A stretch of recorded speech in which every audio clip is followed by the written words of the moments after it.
په خوست کې د کتاب لوستنې دود تر بل هر وخت زیات کم شوی دی.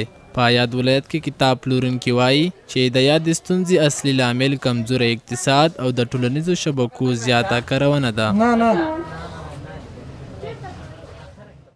نو زموږ هیله دا ده د یوه کتابتونوال په صفت چې شته نظام زموږ ځوانانو لپاره په مختلفو برنامو باندې کار وکړي تر څو ځوانان هم د کتاب لوستنې لپاره زړه ښه کړي او په هر ډول حالاتو کې دوی کتاب هغه منابع وګڼي چې د دوی ژوند ورڅخه جوړیږي او ژوند یې د لوړتیا پر لوري ځي.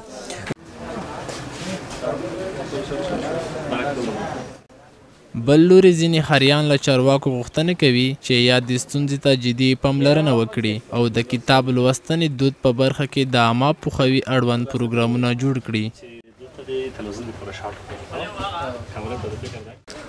کتاب ته خو خلکو ځکه ورسره علاقه کمه شوې ده چې خلکو ټولنیزو شبکو ته مخه کړې ده. ټول ځوانان په ټولنیزو شبکو کې مصروفه دي او اکثره وخت یې فیسبوک او ټیک ټاک او داسې نورو شبکو ته ورکړی ده استعمال ته. د یادولو وړ ده چې په دې وروستیو کې د خوستیو ځوانانو د لوستنې دود تر نامې لاندې د کتاب لوستنې لپاره عامه پوهاوی کړی او ورته مهال یې په خلکو وړیا کتابونه هم ویشلي دي.